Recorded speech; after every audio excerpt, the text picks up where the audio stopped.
कुछ दिन पहले अमेरिका और जापान की सेना युद्धाभ्यास किया था। जापान और अमेरिका में सैन्य समझौता भी किया है।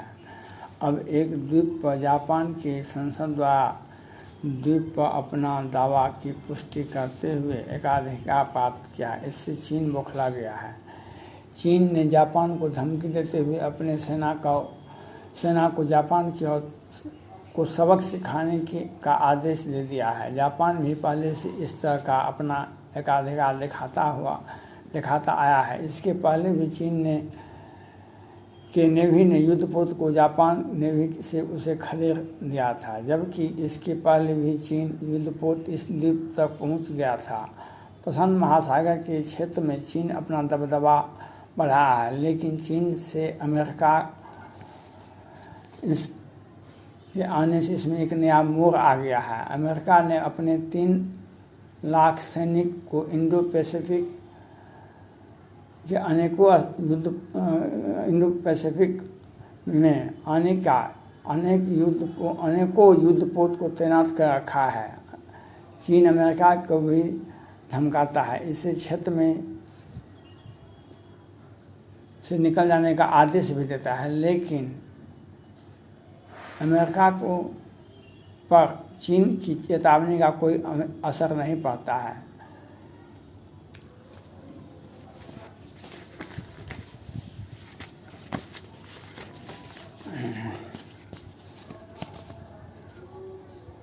इसके बाद चीन ताइवान को भी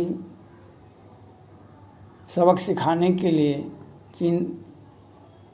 ताइवान को घेरने के लिए और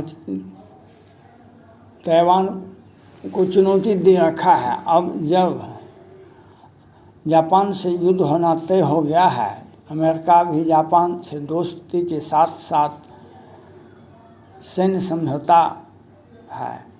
चीन को सबक सिखाने का मौका अमेरिका खोज रहा है, जिससे कि चीन को उसी के भाषा में, उसी के क्षेत्र में चीन को सबक सिखा सके। चीन गलवान के सैन्य क्षेत्र रूप के बाद अब उसने दौलत बेग पर भी सैन्य मोर्चा खोल दिया है। काराकोरम यह भारत का उत्तर का रास्ता है। इसी बीच तिब्बत से सटे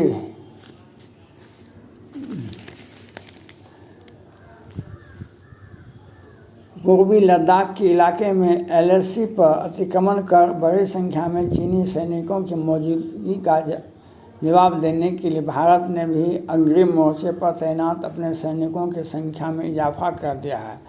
लद्दाख में एलएसी के सभी अग्रिम मोर्चों पर सैनिकों की संख्या बढ़ाने के साथ ही चीन से लगी सभी सीमाओं पर सैन्य तैनाती में और इजाफा किया है। पेट्रोलिंग पॉइंट 14 के करीब, जहां 15-16 जून की रात चीनी सैनिकों को खदेड़ने के खूनी संघर्ष में 20 भारतीय सैनिक शहीद हुए थे, वहां चीनी सैनिकों ने टेंट लगाने के साथ कुछ निर्माण भी कर लिया है।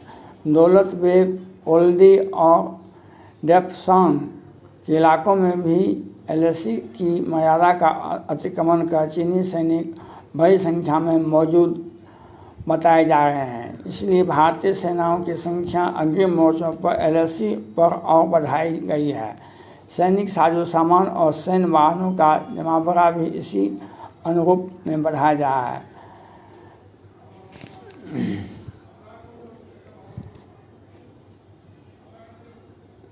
विदेश मंत्रालय ने गुरुवार को भी पूर्वी लद्दाख के इलाके में एलएसी का अतिक्रमण कर चीनी सैनिकों के निर्माण कार्यों को दोनों देशों के रिश्तों के लिहाज से बेहद गंभीर बात साफ संदेश दे दिया है। चीनी हरकत से सीमा पर मौजूदा तनाव की स्थिति और बिगड़ सकती है। जाहिर तौर पर चीन को आगाह करने वाली यह चेतावनी देते हुए भारत ने सीमा पर सैन्य मोर्चेबंदी की मौजूदा स्थिति का भी आकलन किया है। अतिक्रमण को लेकर भारत के सख्त हुए तेवर से भी जाहिर है कि चीन को उसकी चालबाजी और जवाब के लिए सीमा पर सैनिकों की तैनाती बढ़ाना भारत की अनिवार्य जरूरत बन गई है। पहले से ही अलर्ट वायुसेना और नौसेना भी ताज़ा हालात के हिसाब से निरंतर अपनी रणनीति की समीक्षा कर रहा है।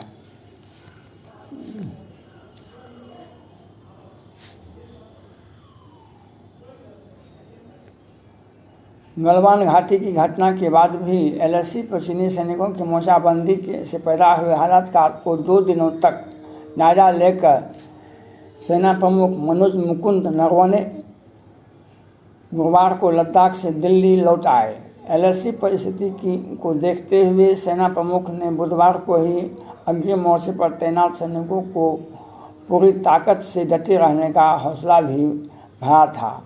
सेना प्रमुख पूर्वी लद्दाख समेत चीन सीमा पर स्थिति को लेकर सरकार के शीर्ष नेतृत्व को भी मशवरा करेंगे। धन्यवाद।